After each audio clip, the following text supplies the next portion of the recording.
The waters of the Strait of Hormuz have once again become the focal point of international concern as tensions between the United States and the Islamic Republic of Iran have escalated sharply in the opening months of 2026.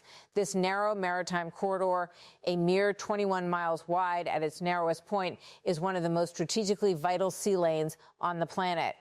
Under normal conditions, roughly one-fifth of the world's crude oil and liquefied natural gas supplies transit through it, making it security critical not only to the countries bordering the Persian Gulf, but to global energy stability and international commerce. In late April, a fragile ceasefire had provided a brief, tenuous pause in the broader hostilities that have convulsed the region since late February. The ceasefire followed months of direct conflict between U.S.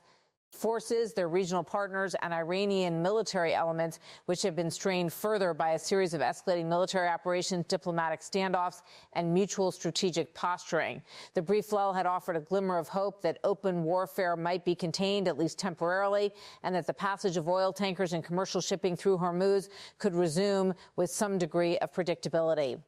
But that ceasefire unraveled on May 7, 2026, when elements of the Iranian military and the United States Navy engaged in a renewed exchange of fire within the strait. According to U.S. Central Command, Iranian forces launched a coordinated assault involving missiles, unmanned aerial vehicles, and fast attack craft against 3 U.S. Navy destroyers transiting the choke point. The destroyers, identified by U.S. officials as the Truxtun, Rafael Peralta, and Mason, were reported to have detected and intercepted incoming threats with defensive measures. The United States military described its response as an act of self-defense, targeting Iranian military sites that were believed to be associated with the offensive. American commanders emphasized that none of the U.S. warships were struck or significantly damaged during the engagement. In public statements, senior U.S. defense officials framed the incident as a defensive action intended to protect U.S. personnel and assets rather than an unprovoked escalation. The strikes against Iranian targets were portrayed as carefully calibrated responses meant to deter further aggression without triggering a broader conflagration. Iranian state media and official military sources provided a starkly different version of the events. Tehran's narrative described the operation as a larger-scale and precise combined operation that involved ballistic missiles, anti-ship cruise missiles, and explosive drones launched against the U.S. destroyers. According to this account, the Iranian offensive inflicted significant damage on the vessels and compelled them to withdraw toward the Sea of Oman. Iranian officials also accused the United States of committing violations of the earlier ceasefire and of attacks on Iranian-flagged commercial shipping. Independent verification of either side's detailed claims has been difficult amid the fog of conflict and competing information campaigns. However, the fact that both governments acknowledge the exchange of fire underscores the severity of the breakdown in communications and the fragility of any diplomatic progress that had been made in preceding weeks. Tension in the strait did not arise in isolation. Earlier in April 2026, the United States instituted a naval blockade of Iranian ports and waters in and around Hormuz. The blockade was aimed at restricting Iran's ability to project naval force and to limit its capacity to use maritime routes for military logistics. Under this operation, U.S. naval forces have intercepted numerous vessels that the United States considers in violation of sanctions or supportive of Iranian military efforts. In response, Tehran has repeatedly threatened to close the strait entirely if its own ports continue to be blockaded, a move that would effectively halt nearly all commercial shipping through one of the world's busiest energy transit routes. Iran's Islamic Revolutionary Guard Corps Navy, in particular, has issued warnings that any vessel attempting to navigate the strait without explicit Iranian approval would be considered to be cooperating with hostile forces. Such declarations have raised the specter of broader economic repercussions, as many global shipping companies have curtailed passage through Hormuz altogether, opting for longer, more costly routes around Africa's Cape of Good Hope rather than risk entanglement in a volatile military theater. At the center of these decisions in Washington is President Donald Trump, who leads the administration navigating this increasingly complex confrontation. U.S. policymakers have articulated a dual strategy of maintaining robust military deterrence while pursuing avenues for diplomatic resolution. Secretary of State Marco Rubio has been involved in negotiations aimed at securing an extended ceasefire that could serve as a foundation for more comprehensive talks. The United States has reportedly put forward a proposal that would institute a formal 60-day cessation of hostilities, conditional on mutual commitments and specific strategic understandings. Tehran has been reviewing the proposal but has not formally accepted it, with internal divisions apparent within Iran's political and military leadership about the advisability of proceeding with negotiations under current conditions. These internal divisions in Tehran have been significant. Hardline elements within the government and among Iran's military leadership have taken a firm stance against making concessions that would diminish Iran's leverage over Hormuz. They argue that any perceived weakness could embolden U.S. regional partners and undermine Iran's standing.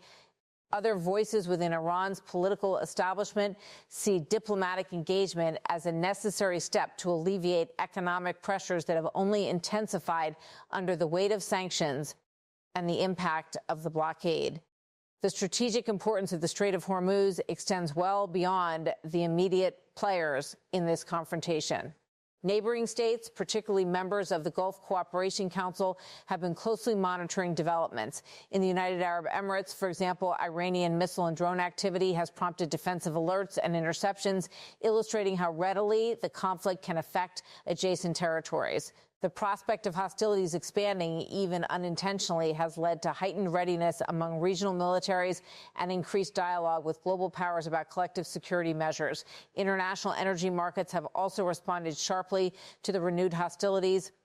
Oil prices, which had already been sensitive to geopolitical instability in the Middle East, surged following reports of the exchange of fire and the threats to maritime transit. Traders and analysts have factored in the risk that even a temporary closure of Hormuz could disrupt the flow of millions of barrels of oil per day from Gulf producers, leading to price spikes that reverberate through global economies. For many import-dependent nations, the potential for supply chain disruptions has reignited concerns about energy security that had eased only slightly during the brief ceasefire period. Commercial shipping companies have faced difficult decisions in this environment.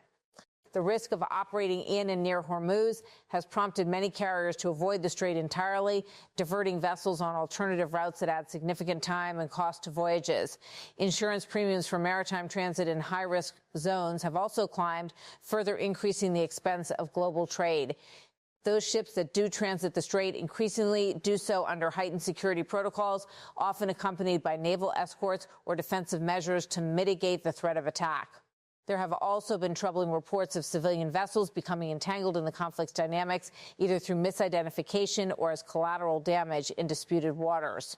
International maritime authorities have warned that such incidents could increase the hazard profile of the region and deter shipping traffic even further, with long-term consequences for global commerce. The situation at Hormuz has broader implications for how modern conflicts intersect with globalized trade networks. Maritime choke points like Hormuz highlight the vulnerability of the international economy to regional instability.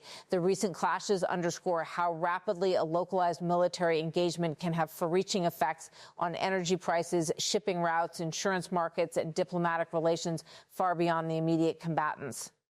Despite the rising tensions, both the United States and Iran have publicly reiterated their professed interest in avoiding full-scale war. U.S. officials insist that their actions are primarily defensive and calibrated to maintain stability and protect international navigation rights. Iranian leaders, even while emphasizing their willingness to resist foreign pressure, have left open the possibility of negotiation under terms they find equitable. Amid these competing narratives, international mediators and foreign governments have stepped up calls for restraint. European nations, for instance, have expressed concern about the potential for escalation and have urged both Tehran and Washington to return to the negotiating table. The United Nations has also reiterated its stance that any broadening of conflict could have catastrophic consequences for civilians and for the global economy. As of early May 2026, the future of the Strait of Hormuz remains uncertain. The exchange of fire on May 7 demonstrated that the ceasefire was fragile at best. Diplomatic proposals have not yet yielded a durable agreement. Regional actors are on alert, and global markets continue to react to the ebb and flow of developments. The strategic importance of the strait ensures that nearly every nation with an interest in stable energy supplies and secure maritime transit is watching closely. The events unfolding in and around Hormuz exemplify the complex interplay between military strategy, diplomatic negotiation, economic imperatives, and regional security concerns. The strait's waters may be narrow, but the geopolitical currents running through them are vast and powerful. Whether a broader confrontation can be avoided hinges on the ability of both sides to find common ground, the willingness of external partners to facilitate compromise, and the resilience of global systems to withstand ongoing uncertainty. In the shadow of these developments, the world watches as one of its most vital waterways remains fraught with danger, a reminder that the tides of conflict and cooperation are in constant motion.